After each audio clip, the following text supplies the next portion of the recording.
बात करेंगे भाटपाड़ा की, उसी भाटपाड़ा की जहाँ पे सांसद अर्जुन सिंह सांसद हैं, उनके पुत्र विधायक है। भाजपा के ऊपर तो आरोप लगता है यहाँ पे परिवारवाद के ऊपर, लेकिन वर्तमान की परिस्थिति में तृणमूल कांग्रेस में क्या परिवारवाद नहीं है? आइए सारे विषयों पर जानेंगे विधायक पवन सिंह की प्रतिक्रिया। विधायक जी, सबसे पहले स्वागत है, अभिनंदन है आपको, बहुत बहुत हिंदुस्तान। धन्यवाद।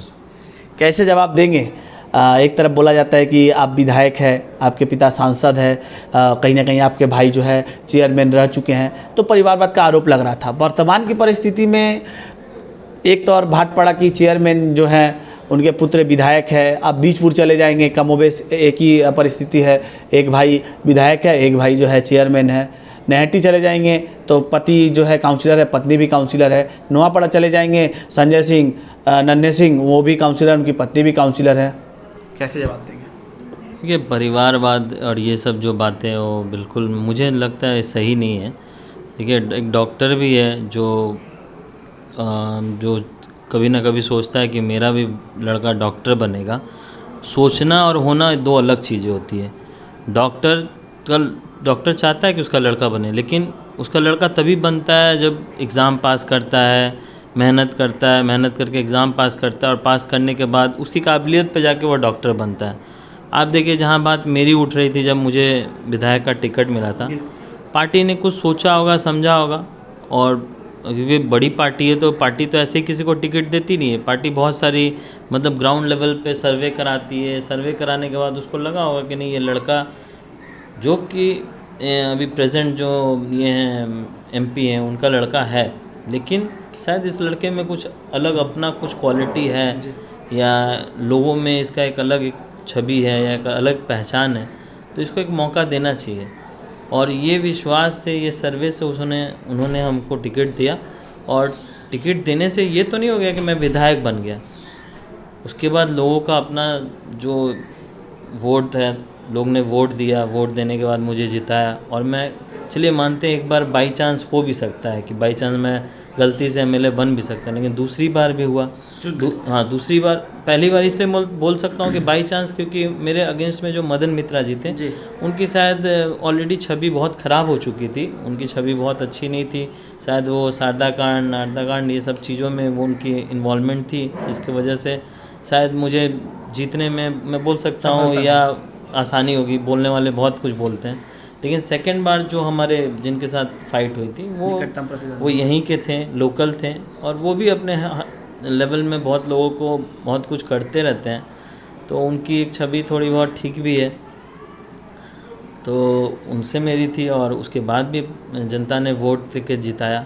मैं नहीं बोलूँगा इसमें सिर्फ मेरा अकेले का कंट्रीब्यूशन है जीतने का, इसमें मेरे पिताजी की भी जो इतने दिन से कार्य किए हैं अपने एरिया में, लोगों में जो अपना एक पहचान बनाया है, उसकी भी एक कुछ कंट्रीब्यूशन होगी। कुछ मतलब ये भी कंट्रीब्यूशन है कि हम लोग बीजेपी से जो टिकट पाए हैं, तो मोदी जी की जो छवि है, या मोदी जी का जो चेहरा है, या मोदी जी जिस तरह से हिंदुस्तान में काम कर रहे हैं, उसको लेके भी हमको बेनिफिट मिला है। लेकिन आप ही बताइए, अगर मान लीजिए मेरी छवि खुद की ख़राब होती, अगर मैं कुछ ऐसे नेताओं के लड़कों के तरह मैं भी ऐसा होता कि राह चलते लोगों के साथ लड़ाई करता, मारपीट करता, गाली गलौज करता, या किसी के साथ बदतमीज़ी करता, तो क्या लोग मुझे वोट देते हैं? चाहे मैं बीजेपी से टिकट क्यों नहीं पाया हूँ, चाहे मैं एमपी साहब का लड़का क्यों ना हूँ, लेकिन मेरी एक पर्सनालिटी भी ये तो एक मैटर करती है उस जगह पे। मेरी क्या, किसी की भी करेगी, आपकी भी करेगी। अगर आपको टिकट मिलता है तो आपकी पर्सनालिटी, निजी पर्सनालिटी क्या, उसको भी ध्यान में रखते हुए लोग आपको वोट देंगे या नहीं देंगे, ये लोगों पे डिसाइड करते हैं। और परिस्थिति इतनी आसान नहीं है कि आप चुनाव लड़ें और जीत जाएं। आप तो देख ही रहे हैं, बाई इलेक्शन हो रही है यहाँ, और किस तरह की परिस्थिति होती है, जीतना कितना मुश्किल हो जाता है। अगर आपके सक्रिय कर्मी ना हो, कार्यकर्ता ना हो, आपकी जनता आपके साथ ना हो, तो चुनाव जीतना बंगाल में, वो भी बाई इलेक्शन, बहुत मुश्किल चीज़ है। पवन जी, जो लोग परिवारवाद का आरोप लगा करके भारतीय जनता पार्टी का दामन छोड़ करके तृणमूल कांग्रेस में गए, वही लोग आज परिवारवाद की गोदी में जा करके झूल रहे हैं। वो लोग आज विरोध नहीं कर पा रहे, क्या कारण है इसका? देखिए, आपने बहुत बार ये बात को सुना भी होगा, हमारे जो माननीय प्रधानमंत्री जी हैं वो हमेशा बोलते हैं परिवारवाद मतलब जैसे कांग्रेस को बोल सकते हैं जी। कांग्रेस क्या है कि मतलब मतलब आपके राजीव गांधी के बाद सोनिया गांधी जी को मिला, और सोनिया गांधी जी के बाद सिर्फ राहुल गांधी या प्रियंका गांधी जी को मिला, वो चीज़ है। मतलब उनका बनाया हुआ पार्टी हाँ, भारतीय जनता पार्टी तो हमारा बनाया हुआ नहीं है, ना ही एमपी साहब का है। हम लोग इसमें एक मेंबर है। अगर हम सही काम ना करेंगे, अगर हम सही तरीके से इसके सिद्धांतों पे ना चलेंगे, तो कल हमें भी पार्टी से हटा दिया जाएगा। सर, उन लोगों को क्या जवाब देना चाहेंगे जो आपके परिवारवाद का विरोध करते थे? वर्तमान में भाटपाड़ा जगत दल में जो परिवारवाद चल रहा है उसका विरोध क्यों नहीं कर रहे? इसका जवाब कैसे देंगे आप? देखिए, इसका जवाब ये बोलूँगा मैं कि एक होता है ना कि बस पब्लिक में एक गलत मैसेज पहुंचाना है जी। अब आपकी छवि मान लीजिए ख़राब नहीं है, तो कैसे इनको ख़राब बताना है? बताने के लिए तो उनको कुछ ना कुछ तो चाहिए। तो बस यही एक रीज़न है। आज वो लोग क्यों नहीं विरोध कर पा रहे हैं? आज भी परिवारवाद चल रहा है। जगत दल के विधायक हैं, उनकी माँ चेयरमैन है, बीजपुर चले जाएंगे, 2 भाई, एक भाई चेयरमैन है, एक भाई एमएलए है। आज वो परिवारवाद कहाँ गया? वो मुद्दा कहाँ गया आज? और नहीं करेंगे ना, अब वो ये सब बात नहीं करेंगे, क्योंकि अब वो बोलते हैं ना, दूसरों को बोलने के लिए कि वो ख़राब हैं, ये बहुत आसान चीज़ होती है। मैं आपको बोलूँगा कि सूरज भाई बहुत ख़राब लड़के हैं, लेकिन जब ये बात अपने ऊपर आ जाएगी तो फिर वहाँ बोलती बंद हो जाती है। तो इसीलिए कभी किसी को नेगेटिव बोलना ही नहीं चाहिए। आप देखते हैं बहुत बार चुनाव भी मैंने लड़ाई की है, लेकिन मैं अपने अपोजिशन के बारे में कभी कुछ ख़राब नहीं बोलता हूँ। क्यों? क्योंकि यहाँ इस दुनिया में कोई परफेक्ट नहीं है, ना ही आप परफेक्ट हैं, ना ही हम परफेक्ट हैं। कब कैसा समय आ जाए और कब ऐसे मोड़ पे आपको खड़ा हो जाना पड़े कि आपको फिर अपने आप को सफाई देना पड़ जाए, वही सिचुएशन में तो फिर आप बोलती बंद हो जाएगी आपकी। तो आज उनकी हाल वही हो गई है, उनकी बोलती बंद हो गई है। बोलती बंद हो गई है। बीजेपी में होता है तो परिवारवाद, तृणमूल कांग्रेस में यदि होता है तो बोलती बंद हो जाती है। आइए अगले प्रश्न पर चलते हैं। हर एक बात पर जो है सत्ताधारी दल के लोग विधायक पर कटाक्ष करते हैं कि विधायक कोई भी काम होता है तो अपने पिताजी से कहता है मैं पापा से पूछ करके बताऊंगा, पापा से पूछ करके करूंगा। यह प्रश्न जरूर आपने सुना होगा। विधायक जी, आपके राजनीतिक गुरु कौन है? किसको देख करके आप राजनीतिक सीखे? हमारी राजनीतिक गुरु तो हमारे दादाजी थे जी, लेकिन वो तो अभी रहे नहीं, लेकिन उनकी बहुत सारी बातें हैं जो मेरे आज भी जहन में हैं। और जिस तरह से उन लोग हम लोग का जिस तरह से पालन पोषण हुआ है, हम लोग ज़्यादातर अपने छत्र छाया दादाजी के मतलब नीचे ही हुआ है। तो हम लोग दादाजी के बहुत सारी चीज़ों को ध्यान में रखते हुए वो काम को करते हैं हम लोग। दादाजी के बाद किसे आप राजनीतिक सीखे? आप दादाजी के बाद तो ऑब्वियस है पिताजी है, क्योंकि पिताजी राजनीति में अनुभवी भी बहुत हैं, इतने साल से राजनीति कर रहे हैं। और मैं जब राजनीति में पहली बार जब एंट्री करा था तो मैंने उनसे यही पूछा था कि मुझे राजनीति में करना क्या होगा। तो उन्होंने बोला कुछ नहीं करना है, बस अपने से बड़ों का सम्मान करना है और अपने हम उम्र वाले जो हैं या अपने से छोटे हैं उनको अपने साथ लेकर चलना और उनके हर तकलीफ़ में उनके साथ खड़े रहना है। शायद मुझे याद है आपने जवाब दिया था इसके पहले, फिर एक बार वही जवाब की आशा मैं भी किया हुआ, वो पता नहीं अब क्या जवाब देने वाले हैं। जब बोला जाता है कि पिताजी से पूछ करके बताएंगे, पिताजी से पूछ करके बताएंगे, तो इसका तात्पर्य क्या समझते हैं आप?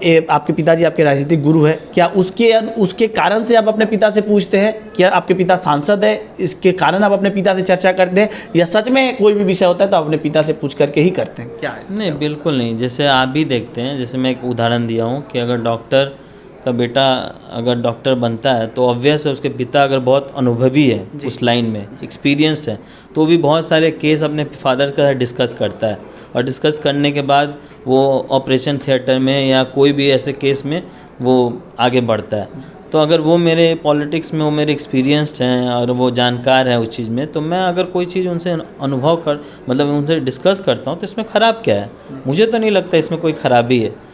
हम तो इतने बड़े नहीं हो गए, और हम जितने भी बड़े हो जाएं, लेकिन कितने भी हो, अनुभव के मामले में हम उनसे बड़े नहीं हो सकते।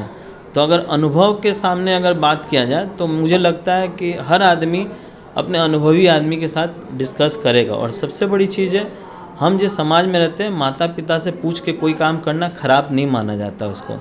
मुझे माना जाता है कि वो संस्कार बोलता है। अगर संस्कारित हो तो आप अपने माता पिता से पूछ के ही कोई काम करेंगे। शायद इस प्रश्न का उत्तर इस समय आप लोगों को मिल गया होगा कि आखिर विधायक जी अपने पापा से क्यों पूछते हैं। यदि इनके पिता सांसद है, इनके पिता इनके राजनीतिक गुरु है और इनके पिता राजनीति में अनुभव रखते हैं, तो यहाँ पे कोई प्रश्न चिन्ह खड़ा ही नहीं होता है कि अपने पिता से क्यों पूछते हैं। और पिता से पूछ करके कार्य करना हमारे संस्कारों में है, ऐसा ही विधायक का जवाब था। आते अगले पड़ाव पर, भाजपा शून्य है। वर्ष 2021 विधानसभा चुनाव के बाद भाजपा शून्य है, लेकिन पूरे बैरकपुर लोकसभा में टीटागढ़ हो या पानीहाटी, बैरकपुर लोकसभा को बात भी दे दीजिए, पानीहाटी या फिर हाली शहर कोना मोड़ या फिर जगद्दल या फिर भाटपाड़ा, कोई भी एक घटना घटती है तो भाजपा के सांसद अर्जुन सिंह का नाम आता है कि ये घटना जो है अर्जुन सिंह ने करवाया है। यदि भाजपा शून्य है तो फिर अर्जुन सिंह करवा कैसे रहे हैं, और अर्जुन सिंह करवा रहे हैं तो फिर भाजपा शून्य कैसे हुई? इसका जवाब जानते हैं भाटपाड़ा के विधायक पवन सिंह से। सर, भाजपा शून्य भी है, कोई घटना होती है तो सांसद करवा भी रहे, क्या मतलब है इसका? देखिए, ये बोलने के लिए होती है कि भाजपा शून्य है। आज के हमारे जो भी लोग हैं, भाटपाड़ा बोलिए या पूरा बैरकपुर कॉन्स्टिट्यूंसी बोलिए, जो भारतीय जनता पार्टी के लोग हैं वो आज भी भारतीय जनता पार्टी को मानते हैं, पूछते हैं और उनके साथ जुड़े हैं। लेकिन परिस्थिति ऐसी है कि आज के समय में आप देख रहे हैं कि अगर कोई भी गलत चीज़ में आप आवाज़ उठाने जाइएगा तो आपका आवाज़ दबा दिया जाता है। आज इस तरह की हालत हो गई। अभी कल की बात मैं देख रहा था कि हाई कोर्ट की हालत इस तरह की हो गई कि अगर जज डिसीजन दे रहे हैं तो लोग उनके घर के बाहर ये करने लग रहे हैं, मतलब घेराव करने। हाँ, जो टीएमसी के जो ये हैं, जो एडवोकेट ग्रुप हैं, वो वहाँ बैठ के, मतलब खुद एडवोकेट, जो सीनियर एडवोकेट हैं वो खुद बोल रहे हैं, के जो लोग हैं, वो जज भी खुद है, मतलब जो सीनियर लोग हैं वो लोग बोल रहे हैं कि ऐसा हमने कभी ऐसा नहीं देखा है। मतलब बाकी राज्यों में भी ऐसा होता है, लेकिन ऐसा मैंने कभी सिचुएशन नहीं देखा कि अगर जज डिसीजन दे दिया तो उस चीज़ का प्रतिवाद होने लगता है, आंदोलन होने लगता है। नेता करता है तो आंदोलन समझ में आता है, लेकिन एक जज हैं और हम लोग लास्ट में कहाँ जाते हैं? हाई कोर्ट, सुप्रीम कोर्ट में जाते हैं। अगर उस डिसीजन का सम्मान नहीं करेंगे तो फिर लॉ एंड ऑर्डर है कहाँ फिर तो मतलब ये आज बंगाल में हो रहा है, कल दूसरे राज्य में होगा, परसों तीसरे राज्य में, ऐसे चलते रहेगा। तब देखिएगा लॉ एंड ऑर्डर तो फिर बचेगा नहीं। जो जितना मजबूत रहेगा, आज दीदी मान लीजिए वेस्ट बंगाल में मजबूत है, मतलब संख्या ज़्यादा है उनकी, तो इसलिए दीदी इस तरह से कर रही है। कल बाकी राज्य में भी संख्या ज़्यादा हो जाएंगे तो वो लोग भी ऐसे करने लगेंगे, तो फिर लॉ एंड ऑर्डर फिर डिस्टर्ब हो जाएगा। सर विधायक जी, मेरा प्रश्न है कि बैरकपुर लोकसभा अंचल में, आसपास के अंचल में कहीं कोई आपराधिक घटना घटती है तो उसमें सांसद का नाम क्यों जुड़ जाता है? और इसके साथ ही फिर बोला जाता है कि भाजपा शून्य है, भाजपा का है ही नहीं। उनका नाम इसलिए जुड़ता है कि वो यहाँ के एमपी है। और आप भी देखते हैं बहुत बार ऐसा होता है कि टीएमसी आपस में लड़ती है, लेकिन वो नहीं बताना चाहती है कि लड़ाई आपसी में हुई है, क्योंकि इससे क्या होता है, समाज में एक गलत मैसेज जाता है। तो लोग बोलते हैं कि क्या अपने में, मतलब जीतने के बाद भी ये लोग अपने में लड़ाई कर रहे हैं जी। तो इसलिए वो चाहते हैं कि किसी आरोप सांसद पर, हाँ, किसी के ऊपर तो डालना पड़ेगा। तो भैया एमपी साहब सबसे ईजी मिलते हैं उनको डालने के लिए, तो एमपी साहब के ऊपर डाल दो। ऐसे ही एमपी साहब के ऊपर बहुत सारे केस हैं, बहुत सारी चीज़ों पे उनका नाम है, तो एक और पड़ गया तो क्या हुआ? हम लोग का तो भैया दामन साफ है ना, हम मतलब दूध के धुले हैं, तो वही बात है। यानी कि हम दूध के धुले हैं, कोई घटना घटती है तो कोई एक चाहिए जिसके ऊपर आरोप किया जाए, जिसको आरोपी बनाया जाए, तो सांसद के ऊपर लाग करके वो आरोप फेंक दो। वर्तमान में देख करके तो यही परिस्थिति लगती है, चाहे इच्छापुर हो, चाहे पानीहाटी हो, चाहे हाली शहर हो, या भाटपाड़ा हो, या जगद्दल हो। देखिए, जाते जाते भाटपाड़ा नगर पालिका की थोड़ी चर्चा करेंगे। भाटपाड़ा नगर पालिका में नया बोर्ड बन गया है और लगभग 34 वार्ड, 35 वार्ड है, एक में तो चुनाव हुआ नहीं, 34 वार्ड तृणमूल कांग्रेस के खाते में चली गई। जो अंतरकलह शुरू हुआ है तृणमूल कांग्रेस के भीतर, वो आम जन जो है, लोग जो है देख रहे हैं, वो पार्टी फोरम में अब नहीं रहा, अब रास्ते में उतर के पब्लिक देख पा रहे हैं। सीआईसी को लेकर के हुआ डिमांड, वाइस चेयरमैन को लेकर के हुआ। ऐसी परिस्थिति बनी कि भाटपाड़ा नगर पालिका में आसपास के थानों से रैप और पुलिस बुला करके पूरी नाकाबंदी करनी पड़ी और बोर्ड गठन करना पड़ा। क्या बोलना चाहेंगे इसको लेकर के? ठीक है, इससे तो एक ही चीज़ समझ में आ रही है कि यहाँ मतलब जो लोग टीएमसी की पार्टी में जो लोग भी ने अपना समय दिया, मतलब जो कंट्रीब्यूशन जिनका था, मतलब आज उनकी कंट्रीब्यूशन का कोई महत्व नहीं रहा है। बस एक आदमी है जो पूरा चला रहे हैं, मतलब आप समझिए कि जगदल बोलिए, भाटपाड़ा बोलिए और या म्यूनसिपल बोलिए, वही चला रहे हैं, उन्हीं के इशारे पे सब कुछ चल रहा है। और बाकी जो लोग अपना कंट्रीब्यूशन दिए थे वो लोग सब बाद हो गए। आज उनको भी समझ में आ रही है कि हमने कितना बड़ा भूल किया कि हम मतलब इस पार्टी में आकर या इस पार्टी के लिए इतना कुछ कर हमें भी वो सम्मान नहीं मिला। बहुत लोगों तो ये तक समझ में आ रहा है कि आज उनको भी ये समझ में आ रहा है कि जो एमपी साहब जो डिसीजन लिए थे कुछ साल पहले, वो बिल्कुल सही लिए थे, क्योंकि उन्होंने भी बहुत कुछ इस पार्टी के लिए किया था, लेकिन इस पार्टी ने बस उनको यूज़ किया, उनसे फ़ायदा लिया गया और जब काम निकल गया तो उनको भैया छोड़ दिया गया। पूर्व प्रशासक की तरफ तो इशारा नहीं कि वो इतने काम करने के बावजूद उन्हें जो है नहीं आप समझ सकते हैं, आप समझदार है तो हर चीज़ आप जानते हैं। मैं नाम किसी का लेता नहीं हूँ, मैं बस इशारों में ही बोलता हूँ और समझदार लोग समझ जाते हैं उसको। तो आप समझदार होंगे तो समझेंगे। बहुत बहुत धन्यवाद हमसे जुड़ने के लिए, बात करने के लिए। तो आप सुन रहे थे भाटपाड़ा के विधायक पवन सिंह को। हर एक प्रश्नों पर उन्होंने बेबाकी से जो है अपनी प्रतिक्रिया दी, अपना उत्तर दिया, लेकिन एक बड़ा बात उन्होंने यहाँ पे रखा कि आज के समय में भाटपाड़ा हो या जगद्दल एक व्यक्ति के इशारे पर चल रहा है और सभी लोग जानते हैं। नाम लेना जो है वो नहीं समझ रहे उचित, लेकिन सभी लोग जान रहे हैं, सभी लोग समझ रहे हैं कि आखिर भाटपाड़ा जगद्दल में क्या हो रहा है। फिलहाल हम आप सभी को यहीं पे छोड़े जाते हैं। बने रहिए और देखते रहिए हिंदुस्तान न्यूज़ एक्स। धन्यवाद। नमस्कार बहनों और भाइयों, आप सभी नगर निवासियों को, प्रत्येक अपने चाहने वाले प्रिय ग्राहकों को बर्मन ज्वेलर्स की ओर से हार्दिक शुभकामनाएं। आपका प्यारा दुलारा, जहां हॉलमार्क शुद्ध सोने के गहने सही कीमत पर हमेशा पाए जाते हैं। रेडीमेड गहनों का विपुल संभार है। इसके अलावा आप अपने मनपसंद डिजाइन के गहने बनाने का हमारे पास ऑर्डर दे सकते हैं। तो चले आइए बर्मन ज्वेलर्स में। हमारा पता 26 साउथ AB रोड, काटाडांगा रोड, कांकीनारा, उत्तर 24 परगना, नियर आइसक्रीम फैक्ट्री। जी हाँ, सबके दिलों में बसने वाला एक नाम, बर्मन ज्वेलर्स।